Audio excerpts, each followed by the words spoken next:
El tereré y el mate son la evolución del caarú precolombino de los guaraníes a base de la yerba mate, cuyo único yacimiento natural en el mundo se encuentra en la cordillera del Maracayú hasta las serranías del Uturuzú, norte del Paraguay, descubierto por los Mbu'a pertenecientes a los primeros Caraibé guaraní infiltrados por el Chaco paraguayo después de haber pasado por territorio inca unos 500 años antes de la llegada de los españoles. Consumían el caá masticando las hojas en sus largos viajes como energizante. Ulrico Smil ya en 1536 describe el prehispánico trueque entre los guaraníes e incas, intercambiando el caá por joyas de oro, plata, piedra preciosa y animales para domesticar como vicuña y guanaco. Los incas no lo consumían, sino ofrendaban a sus dioses.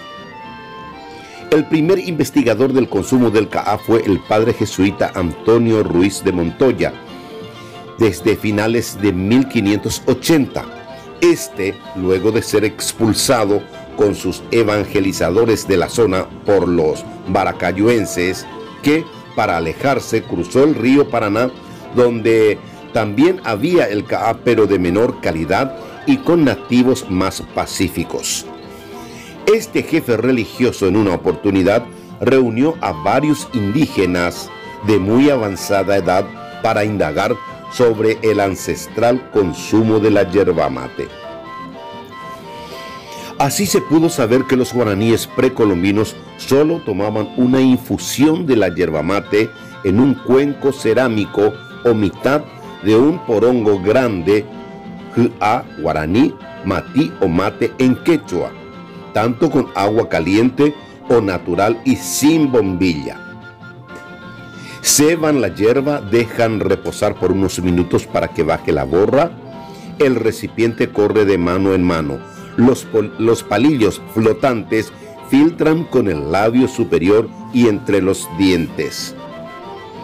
Esta ceremonia era exclusividad de los jefes tribales, comunitarios y chamanes, porque esta infusión hidrata, da sabiduría, sobriedad, fuerza, vitalidad y aleja el sueño y permite conversar por largo tiempo. Además del significado ritual, porque su origen es divino, según la mitología guaraní, también tenía un significado social de hospitalidad y camaradería que perdura hasta hoy. Esta bebida ritual no estuvo permitida a los que carecían dicho estatus, mucho menos a las mujeres, niños y jóvenes. El sabio suizo Moisés Bertoni afirma que aquellos hombres prehispánicos ya endulzaban a veces su caarú con miel silvestre o con caajee o stevia bertoniana. En síntesis, lo que tomaban era el actual cocido cuartel o cocido ateí perezoso. La versatilidad de esta hoja permitía que se aproveche de 4 formas principales. Se bebía la infusión, se masticaba la hoja, se inhalaba su humo y se aspiraba su polvo. Existen como 12 empleos, como la adivinación, el casamiento, sanación, entre otras. En 1542 nacieron el caarú acú, mate caliente, y el caarú nsa, mate frío, en Asunción, apenas fundada. Los líderes ancianos indígenas, portadores de este consumo, empezaron a convidar a los militares españoles, que también son autoridades. Muy pronto se enviciaron con esta bebida por su alto poder adictivo de la yerba mate. Así, de una ceremonia divina pasó a un rito social significativo a la naciente sociedad. En Asunción, los guaraníes inventaron la bombilla, desconocida en Europa. Este té ceremonial y sagrado, con la alianza hispano-guaraní, pasó a un vicio generalizado entre españoles y nativos en general. Y como ninguno tenía la habilidad de aquellos ancianos para filtrar los palillos con el labio superior y los dientes, tampoco para esperar que baje la borra, los propios nativos guaraníes se encargaron de inventar la bombilla para filtrar la bebida. La protobombilla llamado tacuapí era un simple bambú fino, primeramente con algunas lianas en el extremo inferior para filtrar. Luego crearon como una pequeña cestería para incorporarlo como colador. Según Ruiz Díaz de Guzmán, Irala pudo haber enviado un modelo de este artefacto hasta Lima, Perú, donde había excelentes orfebres que trabajaban la plata y oro. Y en 1542 llegaron las primeras partidas de bombillas a Asunción, especialmente para la élite española. Para esa década, en toda Asunción, en los primeros pueblos fundados por el gobernador y los franciscanos, y en Lima, Perú, los pobladores ya eran consumidores diarios del caá, y el uso de la bombilla se extendió. En esa época también se empleaba la yerba mate para provocar vómito. Manuel Domínguez escribió que el consumo de la yerba mate adquirió popularidad en el virreinato del Perú desde 1550, ya que se obligaba su consumo a los indios sometidos para trabajar en las minas de Potosí, porque el caá era mucho más eficaz que la coca. Le atribuían propiedades alimenticias, refrescantes contra el calor y que levantaba el ánimo de los consumidores. En 1561, con la fundación de Santa Cruz de la Sierra, Asunción se convierte en madre de 70 ciudades en Paraguay, en el sur de Bolivia y de Brasil y Argentina. Esta colonización de paraguayos, porque para la base social de estos pueblos fueron llevadas familias criollas, mestizas y nativas con sus semillas, aves, animales de pequeño, mediano y de gran porte, entre ellos la yerba mate y la adicción a esta. Así, en 1573 se fundaron Córdoba y Santa Fe. En 1580, la definitiva Buenos Aires, con el gobernador Juan de Garay al frente, secundado por la paraguaya Ana Díaz, quien había llegado tomando mate durante todo el trayecto y que se quedaría para capitanear la nueva urbe. En 1583 se fundó Corrientes. Para 1596, el consumo de la yerba mate ya estaba muy adentrado en la sociedad asuncena. Un miembro del Cabildo de Asunción escribió al gobernador Hernandarias y dice: el vicio y mal hábito de tomar mate se ha extendido tanto entre los españoles, sus mujeres y niños, que a diferencia de los indios, que se contentan con tomar una vez al día, la toman de forma continua, y aquellos que no lo beben son muy raros. Los colonos venden sus prendas de vestir, armas y caballos, y se endeuda para obtener la yerba mate. Por su parte, Hernandarias se quejó al virrey de Lima sobre la haraganería que creaba el consumo del mate caliente en los hogares y el mate frío por las diferentes faenas, por la rapidez de su preparación y por el clima que casi siempre era caluroso. Pero poco tiempo después, este jefe prohibió el caá en toda la provincia, incluso en las misiones jesuíticas. En 1610, en Guairá, el padre Andrés Soto, uno de los 12 curas a cargo de Montoya, recibió del cacique Aguaraí el secreto de cómo germinar la semilla de esta hierba. Solo los granos que hayan pasado por el intestino de los tucanes podrían dar origen a los plantines.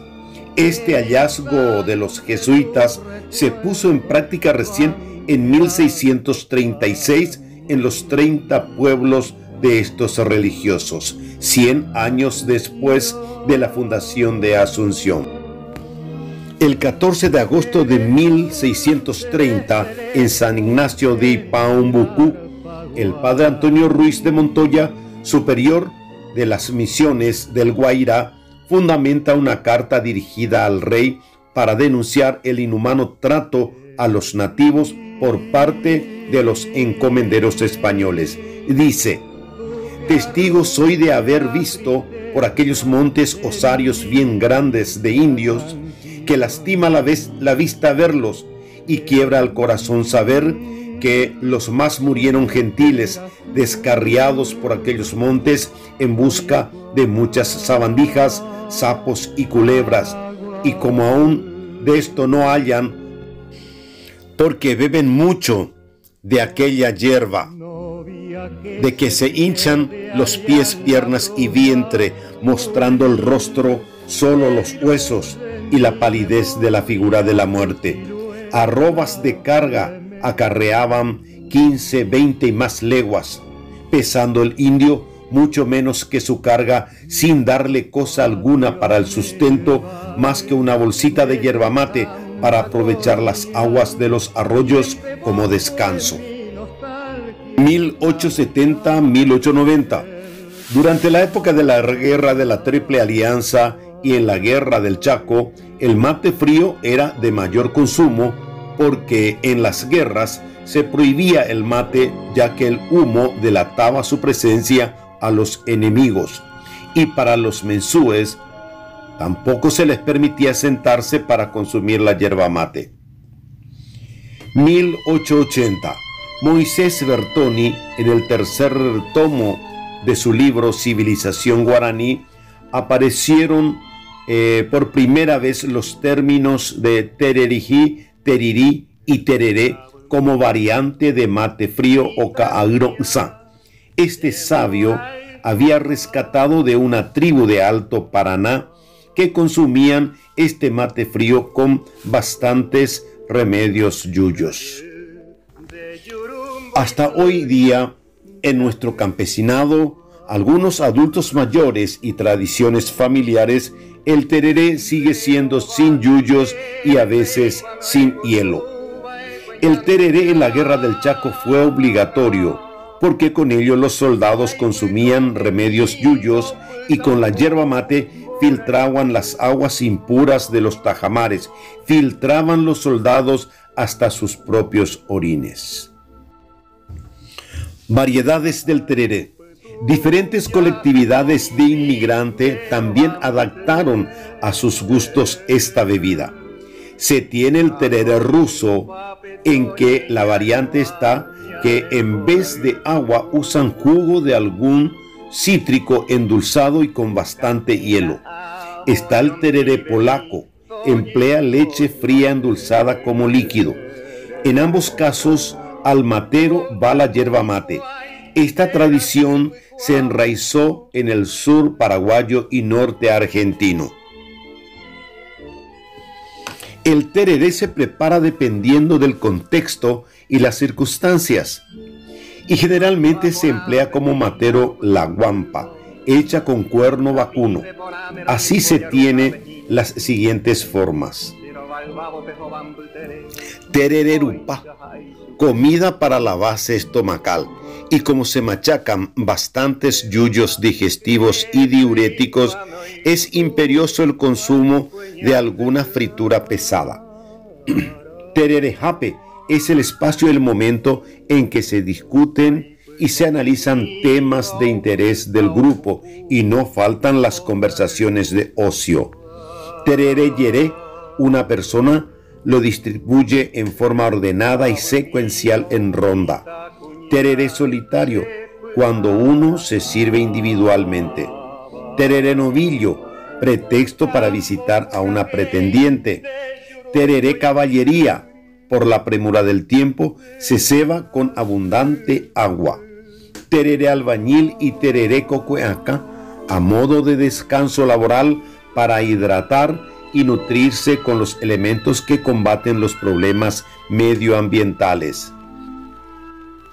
Tereré llorador, se eligen yuyos contra la resaca. Tereré pantano, cuando se prepara el agua con exceso de hierbas medicinales. Tereré ateún, cuando nadie quiere cebar. Era una tradición que la preparación y servicio del mate y del tereré correspondan a las personas de menor estatus familiar, como mujeres, niños y jóvenes, quienes tampoco podrían compartir su consumo. El Día Nacional del Tereré en Paraguay se festeja el último sábado de febrero y es el Día Nacional del Tereré por ley número 4261 del año 2011, que declara al tereré como Patrimonio Cultural y Bebida Nacional del Paraguay. Cada 11 de octubre se conmemora el Día Nacional de la Yerba Mate, Ilex paraguariensis. Así lo declaró el Poder Ejecutivo el 25 de diciembre de 1997. Hace unos años se recuperó por ley su nombre original de Caá.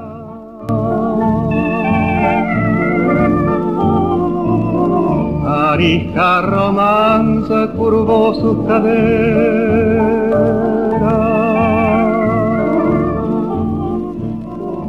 copiando un